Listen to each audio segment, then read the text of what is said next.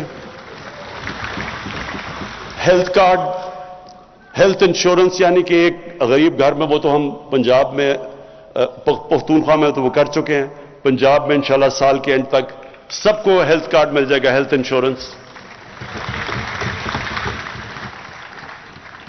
اور اس کے علاوہ ہاں لیکن میں عرض کر دوں، یہ صوبے خود کر رہے ہیں، یہ ہم سینٹر سے نہیں کر رہے.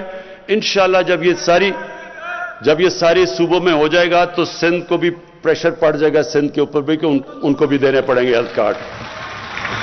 اور پھر جو ہمارا بہت بڑا پروگرام ہے، جو ہم نے افورڈیبل ہاؤسز، لوگوں کو گھر دینے ہیں، غریب طبقوں کو جو آج تک کبھی پیسے ان کے پاس نہیں ہوتے گھر بنانے کے لیے، تو ایک غریب خاندان کو ہم پورا سود ان کو ہم وہ قرضے دیں گے، یعنی جس طرح کہ اگر انہوں نے مہینے کا کرایہ دینا ہے، وہ کرایہ کی جگہ وہ قسط ہو جائے گی اور ان کا گھر اپنا ہو جائے گا. کسانوں کے لیے کسان کارڈ، یہ پہلی دفعہ ابھی پنجاب میں شروع ہے، یہ ہماری ساری انشاءاللہ جدھر بھی آزاد کشمیر میں بھی، گلگت بلتستان اور پختونخوا میں بھی، اس کا مقصد یہ ہوگا کسان کارڈ کا کہ بجائے کسان کے اوپر واؤچرز ہوتے تھے اور بڑے مشکل ہوتے تھے، ان کو پیسہ بھی نہیں نیچے پہنچتا تھا، اب ان کو کارڈ ملے گا. اس کارڈ کے اوپر جو بھی سبسڈی ہے، کھاد کے اوپر ہے، ٹیوب ویل کے اوپر ہے، کیڑے مارنے والی دوائیوں پہ ہے، اور اگر کوئی فصل ان کی خراب ہو جائے تو ڈائریکٹ کارڈ کے اوپر اب ہم سبسڈی دیں گے. یہ انشاءاللہ سال کے اینڈ تک پورا کسان کارڈ ساری جگہ چلا جائے گا. اور کسانوں کے لیے اس کے علاوہ 10 ڈیمز بن رہی ہیں پاکستان میں. انشاءاللہ اگلے 10 سال تک ہماری 10 ڈیمز پوری ہو جائیں گی. 2025 میں مومن ڈیم سب سے پہلے بن جائے گی، اس کے بعد پھر داسو. اور اس کا یہ ہوگا پہلی دفعہ پاکستان میں 50 سال میں کوشش کی ہے کہ پاکستان کے ریزروائرز بڑھے تاکہ کسانوں کو پانی زیادہ ملے، کیونکہ آگے پانی کا بڑا مسئلہ آ رہا ہے. اور پھر تعلیم میں سب سے پہلے تو ایک کریکولم، ایک نصاب، یہ بڑا مشکل کام تھا. میں اپنی ٹیم کو، دونوں جو ہمارے پروونشل اور فیڈرل ایجوکیشن منسٹرز ہیں، ان کو خاص طور پہ میں داد دیتا ہوں. بڑا مشکل کام ہے ایک نصاب، کیونکہ انگریزوں کا بنایا ہوا سسٹم تھا. ایلیٹ کے لیے انگلش میڈیم، لوگوں کے لیے اردو میڈیم، 7 دینی مدرسے، 3 سسٹمز تھے. یہ بڑی مشکلوں سے ہم ایک نصاب لے کے آئے ہیں. اور اس کا مقصد کیا ہے؟ اس کا مقصد یہ ہے کہ عام لوگوں کو، جن کو موقع ہی نہیں ملتا اوپر آنے کو کیونکہ ان کو انگریزی نہیں آتی، تو ان کو انگریزی بھی سکھائی جائے، اور دوسری طرف جو انگلش میڈیم ہے وہ بالکل ایک علیحدہ قوم نہ بن جائے، وہ ان کے اندر بھی پاکستانیت ڈالیں. اور ساتھ ساتھ جو سب سے بڑی چیز انشاءاللہ اگلے 5 مہینے میں ہو جائے گا، 8، 9 اور 10 میں کلاسز میں ہم ایک سیرت نبی کا پورا ایک کورس شروع کر رہے ہیں.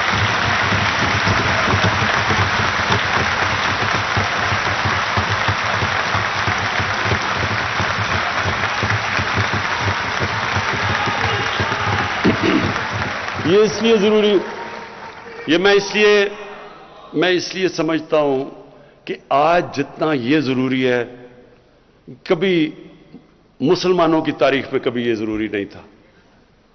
ضروری تو خیر ہمیشہ تھا، جس طرح میں نے شروع میں کہا کہ کوئی اس قرآن میں جب انہوں نے ان کو رول ماڈل بنا دیا ہماری بہتری کے لیے، جو ان کو فالو کرے گا وہ اوپر چلا جائے گا. جو مدینہ کی ریاست کے اصولوں پہ قوم کھڑی ہوگی وہ اوپر چلی جائے گی. یہ تو اللہ نے اس لیے ہمیں ان کی سنت پہ چلنے کو کہا ہے. لیکن مجھے احساس ہوا کہ ہمارے بچوں کو سمجھ ہی نہیں ہے. نہ قرآن پڑھ لیتے ہیں لیکن قرآن کی ان کو سمجھ نہیں ہے. لیکن ان کی زندگی وہ آسان ہے بچوں کے لیے سمجھنا، وہ تو ایک تاریخ کا حصہ ہے، اور اس سے کیریکٹر بلڈنگ ہو.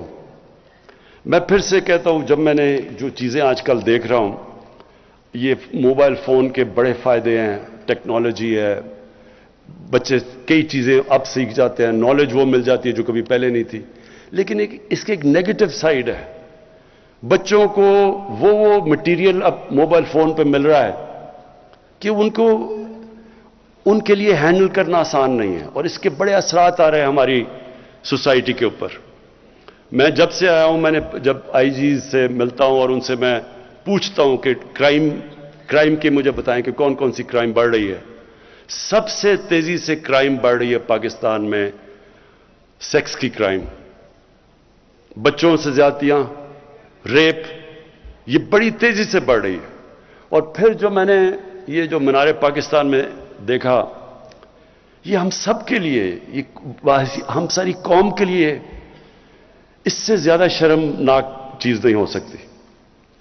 تو اس لیے اور بھی ضروری ہے آج کہ ہم اپنے بچوں کی تربیت کریں، ان کی کیریکٹر بلڈنگ کریں، ان کو ٹیکنالوجی بھی سکھائیں، لیکن ان کے کیریکٹر ان کو بتائیں تو صحیح کہ انسان ہوتا کیا ہے۔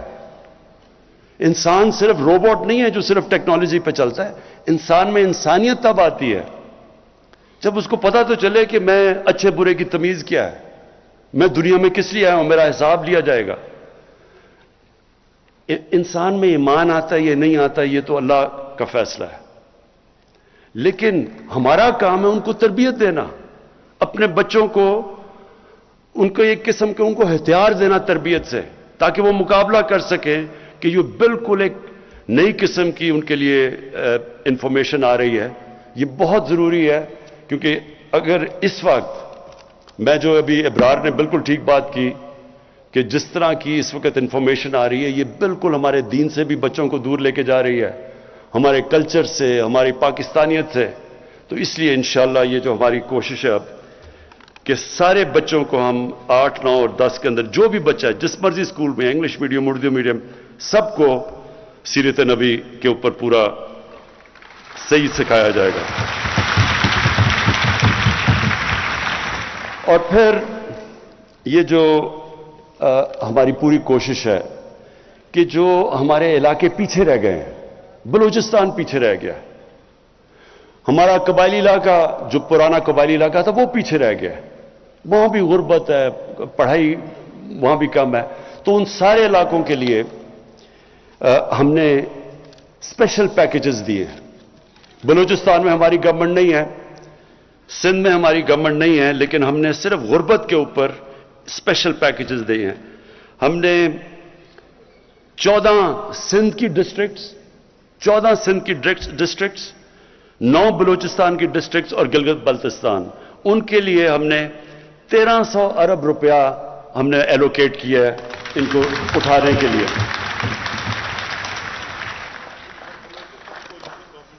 ہاں اچھا، بلوچستان میں ہماری کولیشن گورنمنٹ ہے۔ اچھا، اب میں آخری چیز پہ آ رہا ہوں، اور یہ بڑا ضروری ہے آپ سب کے لیے کہ دیکھیں، میں پاکستان کی پہلی چپ کر کے سنیں پلیز، پاکستان کی پہلی جنریشن ہوں۔ میرے ماں باپ ایک غلام ہندوستان میں پیدا ہوئے تھے، میں ایک پہلی جنریشن ہوں جو ہم ایک آزاد ملک میں پیدا ہوئے تھے۔ اور